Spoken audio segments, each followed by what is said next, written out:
ሰላም እንዴት ናችሁ? ዶክተር በረከት ነኝ። ዛሬ አንድ ነገር ይዤላችሁ መጥቻለሁ። ዴይሊ አክቲቪቲ ስናደርግ ሁላችንም ከምንሰራው ስህተቶች መካከል የተለያዩ ምግቦች በተለይም ጥራጥሬዎች፣ ቅመማ ቅመሞች ሲሻግቱ ምንድነው የምናደርገው? ቆርጠን እንበለዋለን ወይስ እንጥለዋለን? ነገር ግን አንድ ነገር ዛሬ ነግራችሁ ፈልጋለሁ። ይህ ምንድነው? ይህን ምግብ የሻገተ ምግብ መመገብ በጣም አደገኛ ለሆነው ለጉበት ካንሰር ወይ ሊቨር ካንሰር ለምንለው ተጋላጭ እንደሚያደርግ ያውቃሉ? ዛሬ ቪዲዮ ሁሉም ሻጋታ አንድ አይነት ነው ማለት አይደለም። ነገር ግን በተለይ አፍላቶክሲን ፕሮዲዩስ የሚያደርጉ ወይም ደግሞ አፍላቶክሲን የሚባል አንድ መርዛማ ኮምፖነንት የሚያመርቱ ፈንገሶች በተለይም እንደ አስፐርጅለስ ፍላቨስ ያሉ ፈንገሶች እጅጉን አደገኛ የሆነውን ይህን አፍላቶክሲን ፕሮዲዩስ የሚያደርጉ ስለሚሆን ለጉበት ካንሰር ተጋላጭ ያደርጋሉ። ስለዚህ የምግብ መሻገትና የጉበት ካንሰር ግንኙነት ሳይንሳዊ ሚስጥር ይዤላችሁ መጥቻለሁ።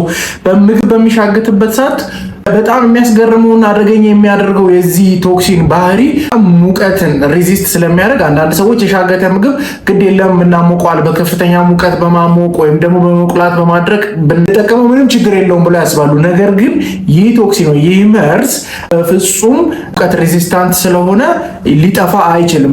የሞቀ አንድ ምግብ ከሻገተ ወይ ከተበላሸ በኋላ ብንጠቀመው እንኳን ጉበት ውስጥ በመሄድ ምግብ የጉበት ካንሰር ሊያመጣ ይችላል። የጉበት ካንሰር የሚያመጣበትን ሂደት ስንመለከት ጉበት ውስጥ ከሄደ በኋላ መርዝ በጉበት ውስጥ ዲቶክስ በሚደረግበት ሰዓት ካንሰርን የሚከላከለውን P53 የተባለውን ጂን ኖርማሊ አፌክት በማድረግ ወይም ደግሞ በመጉዳት ሰውነታችን ውስጥ ያሉ ሴሎች በተለይ ጉበት ውስጥ ያሉ ሴሎች በከፍተኛ ሁኔታ እንዲራቡና የጉበት ካንሰር እንዲከሰት ያደርጋሉ። በተጨማሪም በተለይ የሄፓታይተስ ቢ የቫይረስ ተጠቂ የሆኑ ሰዎች ላይ ለካንሰር የመጋለጥ እድላቸውን 60% ከፍ ያደርጋል። ስለዚህ ይህ ነገር ክሪቲካሊ በደንብ ማየትና መጠንቀቅ ያስፈልጋል።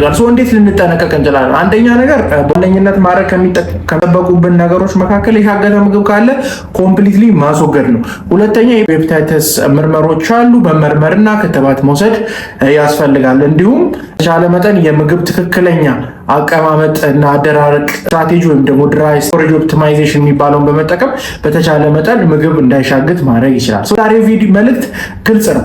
ቆጥቤ ነገ በላለው ከነገ ወዲያ በላለው በማለት ምግብ እስኪሻግት ጠብቆ መጠቀም ለጉበት ካንሰር ተጠቂ ስለሚያደርግ ጥንቃቄ ማድረግ ያስፈልጋል። ይህ የሕክምና መረጃ ለምትወዷቸው ሰዎች ጠቅም ስለሚችል ሼር በማድረግ የብዙዎችን ጤና ይታደጉ። ለተጨማሪ ሳይንሳዊ የጤና መረጃዎች ቻናላችንን ሰብስክራይብ በማድረግ ቤተሰብ ይሁኑ። አመሰግናለሁ።